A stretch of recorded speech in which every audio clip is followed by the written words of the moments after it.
योऽन्तः प्रविश्य मम वाचमिमां प्रसुप्तां सञ्जीवयत्यखिलशक्तिधरस्वधाम्ना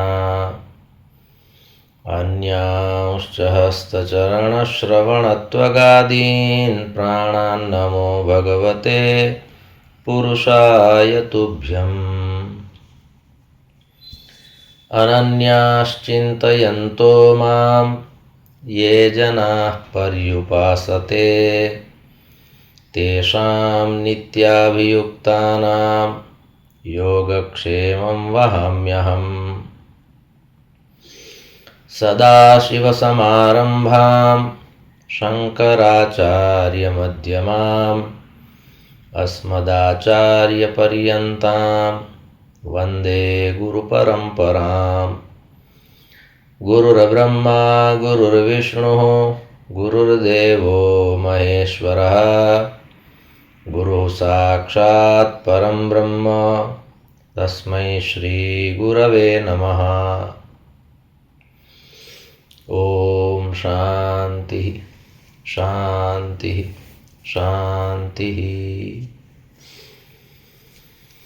परमश्रद्धेयाः परमपूज्याः प्रातस्मरणीयाः एतस्य प्रभासतीर्थस्य अधिष्ठातारः प्रथमज्योतिर्लिङ्गाः भगवन्तः श्रीसोमनाथचरणाः, भगवन्तः पुराणपुरुषोत्तमाः, अस्माकं सद्गुरवः पूज्याः गुरवः, शास्त्रप्रणयिनः विद्याव्यासङ्गिनः श्रवणभक्तिनिष्ठाः संस्कृतभाषानुरागिणः भवन्तः सर्वेपि सज्जनाः स्वजनाश्च।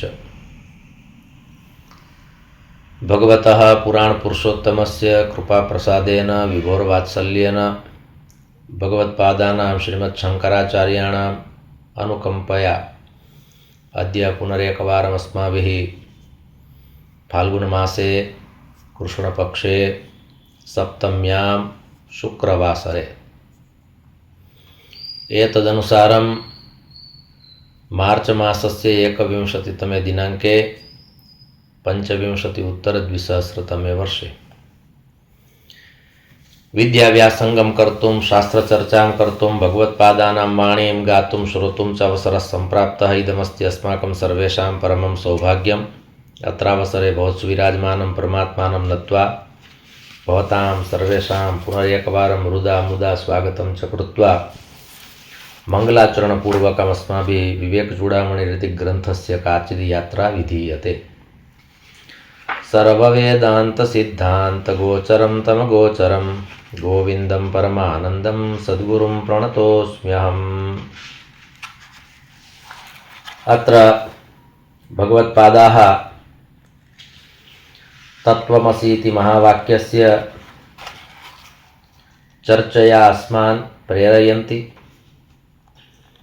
अत्र च अस्माभिः यस्य श्लोकस्य अनुसन्धानं क्रियते सः श्लोकः वर्तते यत्र ध्यानसाधना अस्ति एवं च यद् ध्यानं कर्तव्यमस्ति तत्र भगवत्पादाः कथयन्ति यत् कस्य कस्य अत्र निषेधः कृतः वर्तते तर्हि जातिनीतिकुलगोत्रदूरगं नामरूपगुणदोषवर्जितं देशकालविषयातिवर्ति यद् ब्रह्मतत्त्वमसि भावयात्मनि। अन्तिमे व्याख्याने अस्माकम् अन्तिमं वाक्यमासीत् ज्ञानपूर्णानुभूतिः अनुभूतिपूर्णं ज्ञानम्। ततः अग्रे विवेकचूडामणिः इति एकः प्रकरणग्रन्थः अस्ति। कया रीत्या ज्ञातुं शक्यते यदयं प्रकरणग्रन्थः? तर्हि यथा इदानीम् अस्माभिः एतस्य नूतनस्य प्रकरणस्य चर्चा विधीयते ध्यानसाधना इति। तर्हि इदमेकं प्रकरणं वर्तते। कतिपयश्लोकेषु एतस्यैव विषयस्य चर्चा भवति। यावदयं विषयः सिद्धः न भवति तावद् नूतनस्य विषयस्य प्रारम्भः न भवति। तर्हि प्रकरणग्रन्थे इदम् एकं प्रकरणम् अस्माभिः इदं ज्ञेयं भवति यत् मनुष्यः वस्तुतः स्वभावतः भावपूर्णः अस्ति, किन्तु यथा यथा सः व्यवहारजगत् प्रविशति तथा तथा सः भावरहितो भवति। संबंधेन, स्नेहेन, वात्सल्येन, भावेन एतस्य जगतः अनुभवः भवति, किन्तु संसारे आसक्तिः भवति, सः व्यवहारकुशलः भवति, एवं च सम्बन्धः, स्नेहः एतत् सर्वं द्वितीये स्थाने भवति। प्रथमे स्थाने प्रायोगिकतया एव सर्वं विचारयति चेत् सः शनैः शनैः भावशून्यः भवति। भावशून्यत्वं न भवेत् तदर्थम् अस्माभिः चिन्तनीयम् अस्ति। कारणं कश्चित् मन्दबुद्धियुक्तः मनुष्यः भवति चेदपि तत्र भावः स्यात्। शास्त्रं कथयति, अध्यात्मजगत् कथयति,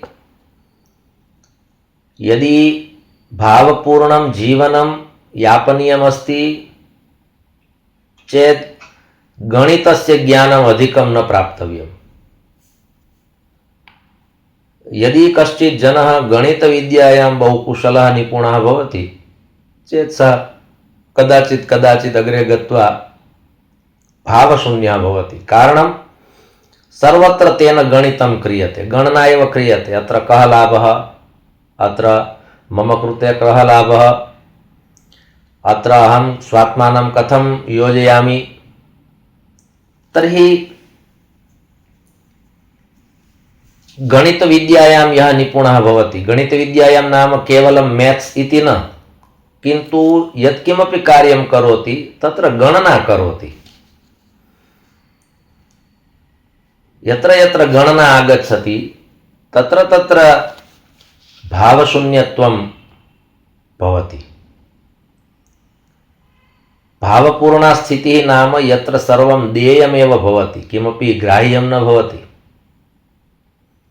एवं च गणना न भवति। मया एतावत् कालपर्यन्तं मया एतावत् किमपि मया देयमासीत् तद् मया दत्तं, त्वया तु किमपि न प्रदत्तम्, एवं प्रकारेण गणना भवति। अहम् एतावद्वारम् आगतवान्, भवान् न आगच्छति, सर्वत्र गणना भवति। अग्रे गत्वा तत्र भावपूर्णा स्थितिः न भवति इति अत्र कथनस्य एकं तात्पर्यम् अत्र उक्तं वर्तते। अतः अस्माभिः एतस्मिन् सन्दर्भे चिन्तनीयमस्ति। किं चिन्तनीयमस्ति? तर्हि भावपूर्णा स्थितिः एव अस्माकं सदा सर्वदा रक्षणीया। सा स्थितिः केन भवति? यदि मनुष्यः गणितविद्यायां निपुणः न भवति, एवं च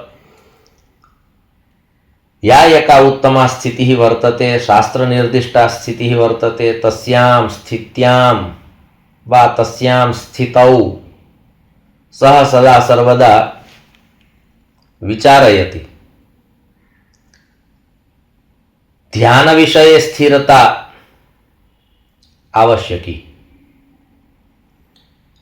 गणना विषये स्थिरता नावश्यकी, अपितु ध्यान विषये स्थिरता आवश्यकी।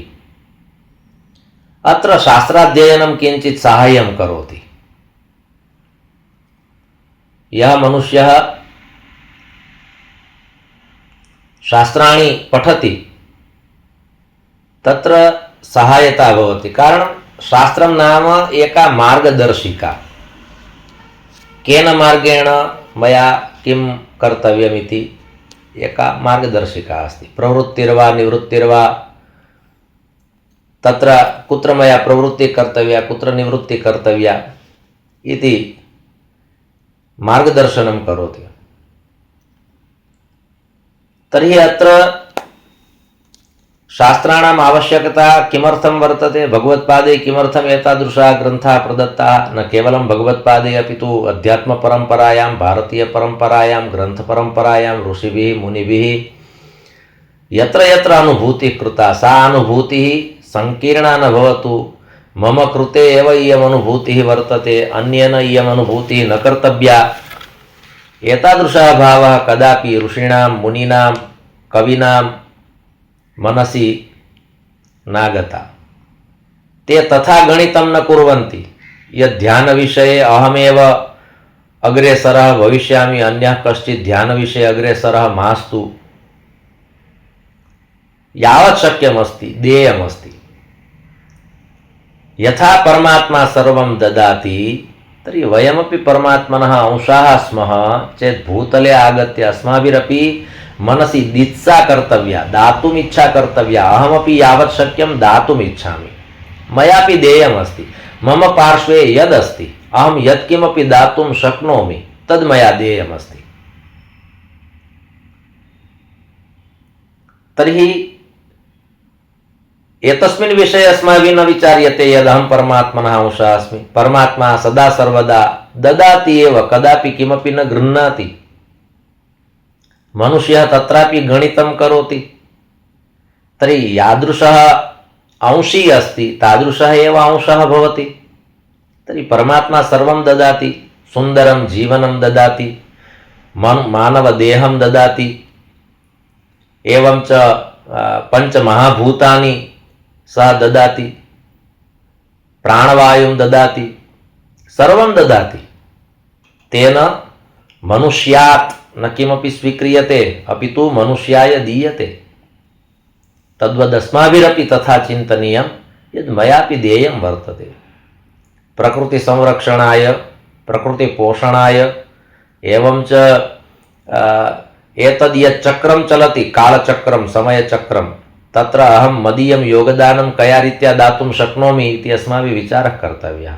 यथा ईश्वरः सर्वेभ्यः ददाति, भवतु वयं सर्वेभ्यः दातुं न प्रभवामः, किन्तु यत्र यत्र अस्माकं सामर्थ्यम् अस्ति, यस्मिन् क्षेत्रे वयं भवामः, यस्य क्षेत्रस्य निपुणता परमात्मना प्रदत्ता वर्तते, तत् क्षेत्रानुगुणं यत्किमपि देयं भवति तत्तु देयं भवति। उदार भावनया, कल्याण भावनया, भद्र भावनया, स्वार्थं विना परमात्मा ददाति चेदपि तत्र स्वार्थः नास्ति। अस्माभिः कदाचित् कुत्रचित् किमपि दीयते चेदपि तत्र स्वार्थः मा भवतु। तर्हि एवं प्रकारेण शास्त्राध्ययनेन इदं ज्ञातुं शक्यते। यदा यदा वयं शास्त्राणि पठामः तदा तदा ज्ञानं भवति यद् ईश्वरस्य औदार्यं कीदृशं वर्तते। अतः शास्त्राणि पठनीयानि। श्रीमद्भागवत महापुराणं पठ्यते, तत्रापि विशेषतः दशमस्कन्धः। तर्हि तत्र ज्ञातुं शक्यते यद् भगवता श्रीकृष्णेन गोपीजनेभ्यः किं किं न कृतम्, अर्थात् सर्वं कृतम्। ईश्वरः अस्ति तथापि ताः वदन्ति यदत्र अस्माकं प्राङ्गणम् आगत्य त्वया नृत्यं कर्तव्यं चेत् सः नृत्यं करोति। किमर्थम्? आनन्दं दातुम् इच्छति, सः दातुमेव आगतः अस्ति। तर्हि आदेशपालनमपि करोति। अतः सः सात्वतां पतिः। सात्वतशब्दस्य अर्थः भवति भक्तः, भक्तानां पतिः। तर्हि एवं प्रकारेण सः सर्वं दत्वापि स्वस्वामित्वं न त्यजति। अर्थात् दत्वा स्वामित्वं प्राप्यते, गृहीत्वा स्वामित्वं न प्राप्यते। यः ददाति सः श्रेष्ठः, किन्तु गणनापूर्वकं ददाति इति न। यत्र गणना नास्ति, गणितं नास्ति, एवं च दित्सा वर्तते, दातुम् इच्छा अस्ति। तर्हि अत्रापि तथैव उक्तं यत् शास्त्राध्ययनेन अत्र सहायता भवति। का सहायता भवति? किं च ज्ञातुं शक्यते? तर्हि इदमेव ज्ञातुं शक्यते यद् ईश्वरः व्यापकः अस्ति। शास्त्राणि पठित्वा किं ज्ञेयमस्ति? इदमेव ज्ञेयं यद् ईश्वरस्य औदार्यं कीदृशम्, ईश्वरस्य कार्यं किम्, ईश्वरेण कया रीत्या इदं जगत् निर्मितम्, ईश्वरः प्रतिदिनं किं किं ददाति। आदिनम् अस्माभिः वातावरणं मलिनं क्रियते, प्रतिदिनं प्रातःकाले पुनः वातावरणं शुद्धं कृत्वा ईश्वरः पुनः ददाति। यदिदानीं अयं दिवसः पुनः तुभ्यं दीयते एवं च स्वच्छं कृत्वा आकाशं स्वच्छं कृत्वा वातावरणं स्वच्छं कृत्वा पर्यावरणं स्वच्छं कृत्वा प्रातःकाले मया पुनः प्रदीयते। यः प्रातःकाले जागरणं करोति एवं च वातावरणं पश्यति स एव ज्ञातुं शक्यते, तेनैव ज्ञातुं शक्यते, स एव ज्ञातुं प्रभवति यदीश्वरेण पुनः वरदानं प्रदत्तम्, उत्तमः दिवसः प्रदत्तः। तर्हि एवं प्रकारेण ईश्वरस्य व्यापकत्वं ज्ञातुं शक्यते। शास्त्राणि तत् कुर्वन्ति, भगवतः महिमानं प्रतिपादयन्ति शास्त्राणि, अतः शास्त्राणि पठनीयानि। अथवा प्रकृत्याः दर्शनं कर्तव्यं। केवलम् आकाशदर्शनं कुर्मः चेदपि ज्ञातुं शक्यते यद् ईश्वरस्य व्यापकत्वं कीदृशं वर्तते। नद्यास्तटे, समुद्रतटे, वृक्षस्य अधोभागे, पर्वतशिखाग्रे, वनेषु उपवनेषु एतादृशेषु स्थानेषु यदि अस्माभिः स्थीयते एवं च साक्षिभावेन सर्वं विलोक्यते चेत् ज्ञातुं शक्यते यदीश्वरः कीदृशः व्यापकः अस्ति, कीदृशी महती तस्य करुणा अस्ति। ब्रह्म सत्यम् इति तदानीं वक्तुं ज्ञातुं च शक्यते। तर्हि यावत्कालपर्यन्तं मनुष्यः संकीर्णतां न त्यजति तावत्कालपर्यन्तम् अनुभवः न भवति। यदि एकः मण्डूकः यावत्कालपर्यन्तं कूपे वसति तावत्कालपर्यन्तं समुद्रस्य विशालत्वं कीदृशमस्ति तद् ज्ञातुं न शक्नोति। यदि कूपं त्यजति चेत् ज्ञातुं शक्नोति यत् इयं तु बहु विस्तृता भूमिः अस्ति, कालो ह्ययं निरवधि विपुला च पृथ्वी,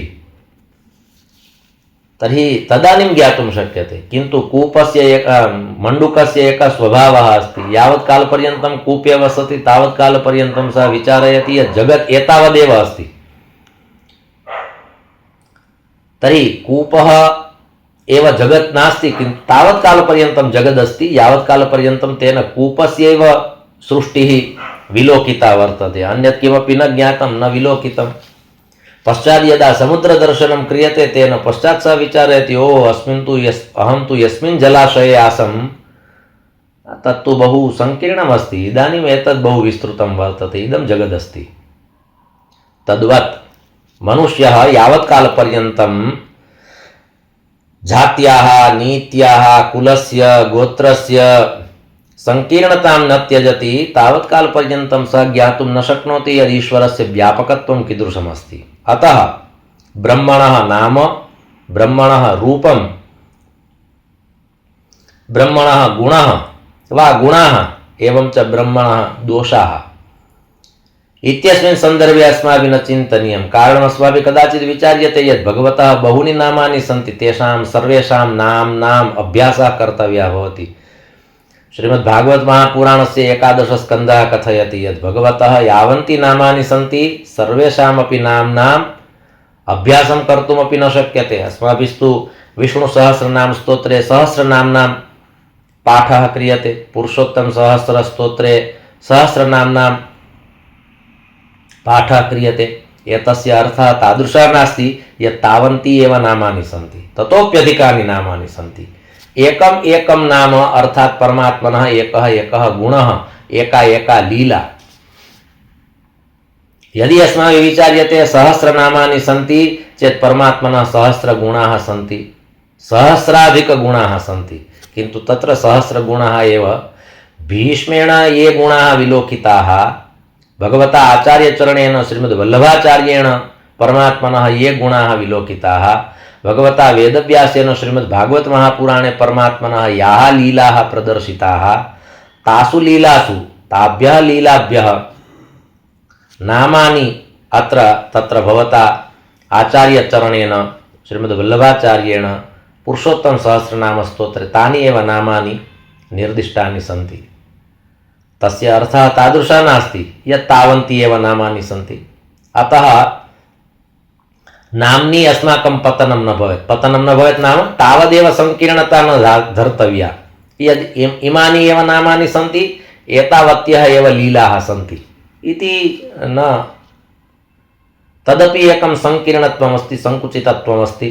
अत्र भगवत्पादाः पुनः कथयन्ति कारणं ब्रह्मतत्त्वं तु नाम्नः रूपात् गुणात् दोषात् देशात् कालात् परिच्छिन्नत्वं भिन्नत्वं तस्य वर्तते।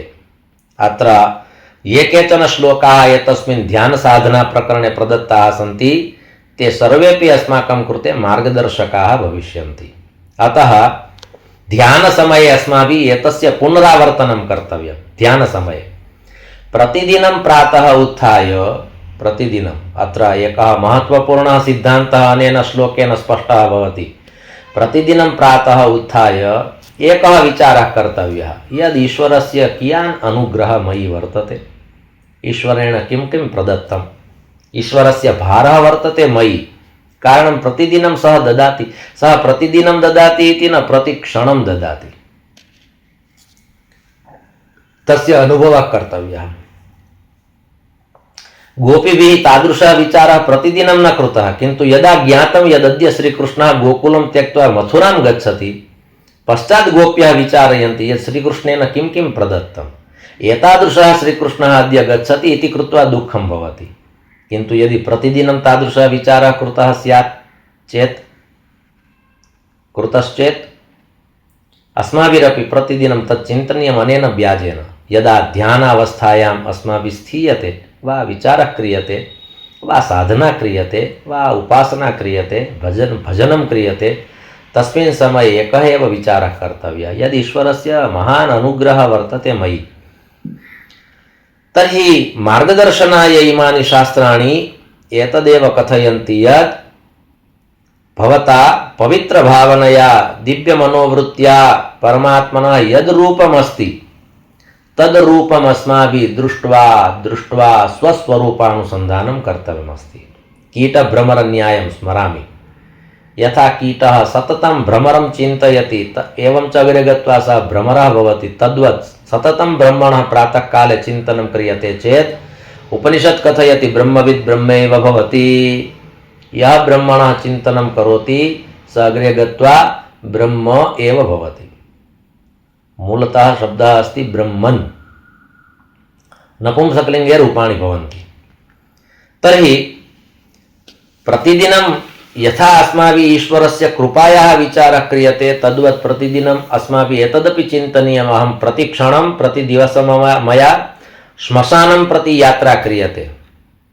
प्रतिदिनम् अस्माकं यात्रा श्मशानं प्रति वर्तते। कारणम् अस्माकम् अन्तिमं गन्तव्यस्थानं तदस्ति। इदं शरीरम् अन्तिमे काले कुत्र भविष्यति, तर्हि तत्र भविष्यति, श्मशाने भविष्यति।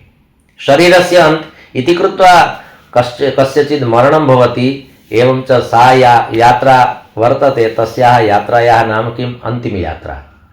इतः परम् एतस्य शरीरस्य यात्रा न भविष्यति। अन्तिमयात्रा इति शब्दः शरीराय प्रयुक्तः वर्तते, न तु आत्मने। आत्मनः यात्रा चलति, वासांसि जीर्णानि यथा विहाय नवानि गृह्णाति नरोपराणि। तर्हि आत्मनः यात्रा चलति, किन्तु आत्मनः यात्रा अपि न भवेत्, तदर्थम् एतादृशाः ग्रन्थाः सन्ति, इमानि व्याख्यानानि सन्ति। पुनः शरीरं न प्राप्तव्यमस्ति, तदर्थम् इयं यात्रा वर्तते। आत्मदृष्ट्या अपि इयम् अन्तिमा यात्रा भवतु, अन्यथा जीवने शोभायात्रा भवति, शोभायात्रा भवति, किन्तु मरणं भवति, तस्मिन् समये अस्माकम् उपस्थितिः न भवति, किन्तु तथापि एतस्य शरीरस्य या यात्रा वर्तते सा यात्रा अस्ति अन्तिमयात्रा। तर्हि अन्तिमयात्रा कुतः कुत्र भवति, तर्हि यस्मिन् समये अस्माकं यत्र स्थितिः तस्मिन् समये तस्मात् स्थानात् श्मशानं प्रति तत् शरीरं गच्छति। कदाचित् कदाचित् तु तादृशं दुःखम् आपतति यत् तत् शरीरं श्मशानमपि न प्राप्नोति। अतः अस्माभिः भगवतः सांब सदाशिवस्य श्री सोमनाथस्य यदा दर्शनं क्रियते तस्मिन् समये दर्शनं कृत्वा दर्शनान्ते बहिरागत्य अस्माभिः उपविश्य प्रार्थना क्रियते। एवं च कथ्यते तत्र यद् मम अन्तिमः भावः अयमेव अस्ति भवतां पुरस्तात्। कीदृशः भावः तत्र निर्दिष्टः अस्ति। तर्हि अनायासेन मरणं विना दैन्येन जीवनं देहि मे कृपया शम्भो त्वयि भक्तिमचञ्चलां देहान्ते तव सान्निध्यं देहि मे परमेश्वर देहि मे शिवशङ्कर एतादृशः भावः तत्र निर्दिष्टः। देहान्ते तव सान्निध्यं नाम यदा एतस्य देहस्य परिसमाप्तिः भवति मम उपस्थितिः तव सान्निध्ये भवतु। एकवारं तव सान्निध्ये मम उपस्थितिः भविष्यति, पश्चात् तु त्वं कदापि न प्रेषयसि, पुनः संसारं न प्रेषयसि। आनीता नटवन्मया तव पुर श्रीकृष्णया भूमिका व्योमाकाशकखाम्बराब्धिवशवस्त्वत्प्रीतयेद्यावधि तत्र यथा निर्दिष्टमस्ति तद्वत् अहं पुनः इमां यात्रां कर्तुं न इच्छामि। या अन्तिमा यात्रा अस्ति, शरीरस्य या अन्तिमा यात्रा अस्ति, मम आत्मनः अपि इयम् अन्तिमा यात्रा भवतु। इतः परमहम् अत्र आगन्तुं नेच्छामि, आवागमनं नेच्छामि। स तु कश्चित् नरसिंह मेहता सदृशः भक्तप्रवरः भवति चेत् सः वदति हरिना जनतो मुक्ति न मागे मागे जन्मो जन्म अवतार रे इति ते वक्तुं प्रभवन्ति। अस्माकं सामर्थ्यं नास्ति, पुनः अत्र आगन्तव्यं नास्ति। कारणं विवेकचूडामणौ प्रारम्भे एव उक्तं वर्तते इति कृत्वा मोक्षस्य भावः कर्तव्यः। भगवत्पादाः वस्तुतः भगवत्पादानां सः श्लोकः नास्ति, किन्तु जनाः कथयन्ति भगवत्पादानाम् अयं श्लोकः वर्तते। तत्र देव्यापराधक्षमापणस्तोत्रे न मोक्षस्याकाङ्क्षा भव विभववाञ्छापि च न मे, सः श्लोकः तत्र निर्दिष्टः। न मोक्षस्याकाङ्क्षा इति ते वदन्ति। शास्त्राणि अपि कथयन्ति यद् मोक्षस्यापि कामना न कर्तव्या, किन्तु सा अन्तिमा कामना अस्ति, ततो उपरि एकापि कामना नास्ति चेत् अन्तिमा कामना अन्तिमवारम् एकवारं सा कामना कर्तव्या। यद् मोक्षस्य कामना अस्ति इति वक्तव्यं, स्वीकर्तव्यं। तत्र यथा किमपि अपेक्षते एवञ्च सा कामना अस्माभिः प्रतिपाद्यते तद्वद् इयमपि कामना प्रतिपादनीया। यद् मोक्षस्य कामना अस्ति, अहं मोक्षमिच्छामि। मनुष्यत्वं मुमुक्षुत्वं महापुरुषसंश्रयः इति तु उक्तं वर्तते। दुर्लभं त्रयमेवेतद्दैवानुग्रहहेतुकं मनुष्यत्वं मुमुक्षुत्वं महापुरुषसंश्रयः। तर्हि तत्र मुमुक्षुत्वम् इति मध्ये स्थापितमस्ति। मोक्षस्य भावः कर्तव्यः। भगवत्पादा अत्र मोक्षभावं प्रतिपादयन्ति, एवञ्च कुत्रचिदन्यस्मिन् स्तोत्रे मोक्षस्य कामना नास्ति। भगवत्पादा एवं प्रकारेण वक्तुं न प्रभवन्ति। वदतो व्याघात भवति नान्यथा। एकस्मिन् स्थाने उच्यते मोक्षस्य भावः कर्तव्यः, द्वितीय स्थाने उच्यते मोक्षस्य कामना नास्ति चेत् तर्हि भगवत्पादानाम् इदं कथनं नास्ति इति स्पष्टतया अहं वक्तुं शक्नोमि। अर्थात् देव्यापराधक्षमापणस्तोत्रे यः भावः निरूपितः सः भावः आदिशङ्कराचार्याणां नास्ति। शङ्कराचार्यस्य परम्परायां केनचित् सः भावः निर्दिष्टः स्यात्, किन्तु न मोक्षस्याकाङ्क्षा इति न। मोक्षस्याकाङ्क्षा सदा सर्वदा वर्तते, कारणं सः अन्तिमः भावः अस्ति। तर्हि एतादृशेषु ग्रन्थेषु यः सिद्धान्तः निरूपितः वर्तते तस्य सिद्धान्तस्य यदि अस्माभिः पवित्रभावेन शुद्धमनोवृत्त्या दिव्यभावेन यदि आत्मचिन्तनं क्रियते चेत् अयमेव अहन्यहानि भूतानि श्रीमन्महाभारते अपि उक्तं वर्तते।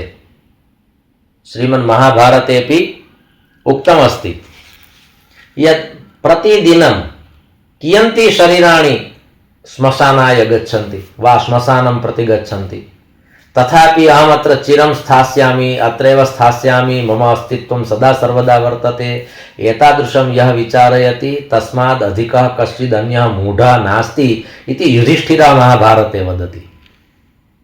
प्रतिदिनं गच्छन्ति शरीराणि, केवलं शरीराणि गच्छन्ति इति न, अन्यानि शरीराणि तद् शरीरं स्थापयितुं श्मशानं गच्छन्ति, किन्तु तथापि येषु स्कन्धेषु एकं शरीरं गच्छति ते स्कन्धाः तथा न विचारयन्ति यद् मयापि एकवारम् अत्र आगन्तव्यमस्ति। ते तु तथा विचारयन्ति अहं तु संसारे चिरं स्थास्यामि।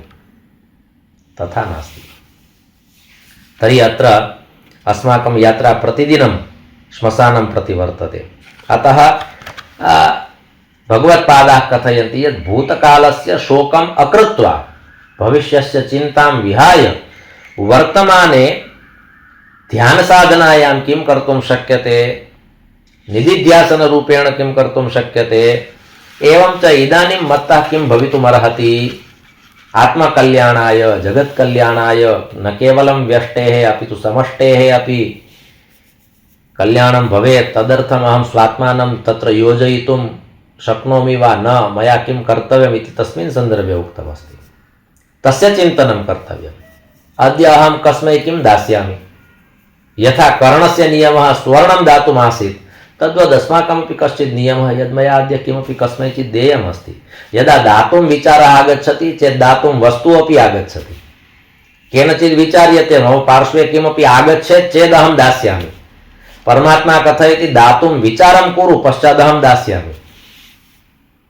अतः दीक्षा कर्तव्या। कथनस्य आशयः दीक्षा कर्तव्या। यदि दीक्षा भवति चेत् देवाः अपि आगच्छन्ति।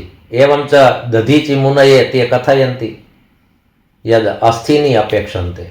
दधीचि मुनि कथयति प्रेम्णा स्वीकुर्वन्तु, यदस्ति यत् दातुं शक्यते तत्तु दातव्यमेव। तो तर्हि अत्र अयमेव विचारः कृतः यत् जीवनं दिव्यं कर्तुं देयमस्ति। दानेन दिव्यत्वं प्राप्यते, यथा यथा दीयते। केचन जनाः कथयन्ति अस्माकम् एकः लघुबालः अस्ति, गृहे क्रीडनकानि तस्य पार्श्वे भवन्ति, सः क्रीडितुं जानाति, किन्तु कश्चित् आगत्य वदति क्रीडनकं देहि चेत् बालकः न ददाति। तर्हि बाल्यावस्थायामेव लोभवृत्तिः। किमर्थं? तर्हि एवमेव नागच्छति। औदार्यं वंशपुण्येन भवति। वंशपुण्यं यदि भवति चेत् औदार्यं भवति, चेत् दीक्षा भवति, दातुम् इच्छा भवति। तर्हि अत्र दातुम् इच्छा कर्तव्या वर्तते। अद्य एतस्य कथनस्य तात्पर्यमिदमेव यद् परमात्मना अयमपि दिवसः उत्तमः प्रदत्तः। प्रतिदिनं प्रातःकाले समग्रमपि पर्यावरणं वातावरणं शुद्धं कृत्वा पुनः परमात्मा प्रददाति। एवं च अहं भूतले किं दातुं समागतोऽस्मि तस्य विचारः कर्तव्यः। न केवलं विचारः कर्तव्यः अपि तु किमपि देयं यद् दीयते। यथा श्रीमद्भागवते उक्तं श्लोकार्धं श्लोकपादं वा नित्यं भागवतं पठेत्, तद्वत् स्वल्पाति स्वल्पं यत्किमपि दातुं शक्यते तद्देयम्। एकं पद्यं दीयते चेत् दीयते। वयं न कर्णाः, यत् कर्णेन यथा प्रतिदिनं सुवर्णदानं क्रियते तद्वत् अहमपि अत्र सुवर्णदानस्य महिमानं प्रतिपादयामि इति न, किन्तु यत्किमपि देयमस्ति। किं देयमस्ति भवते जगदीश्वराय? राधा गृहीत मनसे अमनसे च तुभ्यं दत्तं मया निजमनस्तदिदं गृहाण। रत्नाकरोऽस्ति सदनं गृहिणी च पद्मा। किं देयमस्ति भवते जगदीश्वराय? राधा गृहीत मनसे अमनसे च तुभ्यं दत्तं मया निजमनस्तदिदं गृहाण। तर्हि एवं प्रकारेण भावना कर्तव्या। एवं च किमपि देयम्।